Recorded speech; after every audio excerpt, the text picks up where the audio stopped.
পশ্চিমবঙ্গের সরকার পোষিত এবং সাহায্যপ্রাপ্ত স্কুলগুলিতে প্রায় ৬,০০০-এরও বেশি প্রধান শিক্ষকের শূন্যপদ খালি রয়েছে।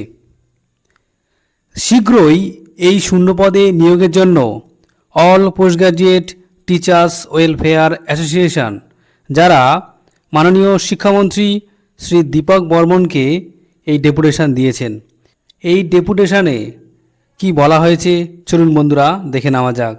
দেখুন বন্ধুরা, প্রথমে বলা হয়েছে যে প্রধান শিক্ষক শিক্ষিকা নিয়োগের ক্ষেত্রে হাই স্কুলের পিজি পোস্টের টিচারদের অগ্রাধিকার দিতে হবে।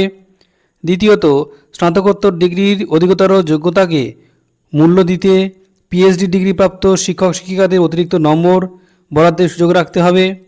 3 নম্বর, একাডেমিক নম্বর বরাদ্দের ক্ষেত্রে মেধার ধারাবাহিকতা যথাযথভাবে মূল্য দিতে মাধ্যমিক থেকে স্নাতকোত্তর প্রতিটি স্তরের জন্য সুনির্দিষ্ট নম্বর বরাদ্দ করতে হবে।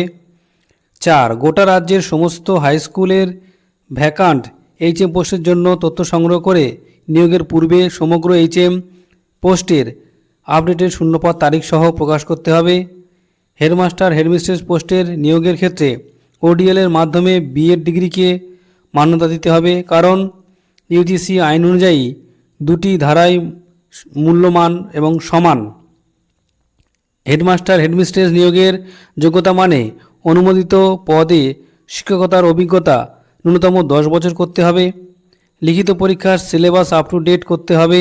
কম্পিউটার সম্পর্কিত সাধারণ জ্ঞানকে সিলেবাসের অন্তর্ভুক্ত করতে হবে।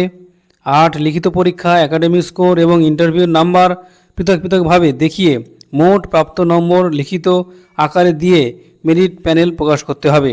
প্রতিটি প্রার্থীর ইন্টারভিউয়ের ভিডিওগ্রাফি করে রাখতে হবে। এই ছিল ডেপুটেশন যেটা দেওয়া হয়েছে মাননীয় শিক্ষামন্ত্রীকে।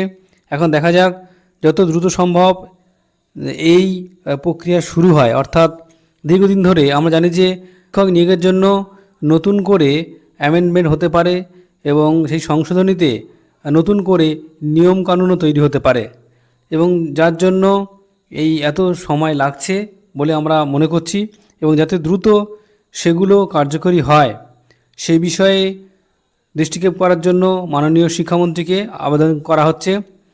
ধন্যবাদ।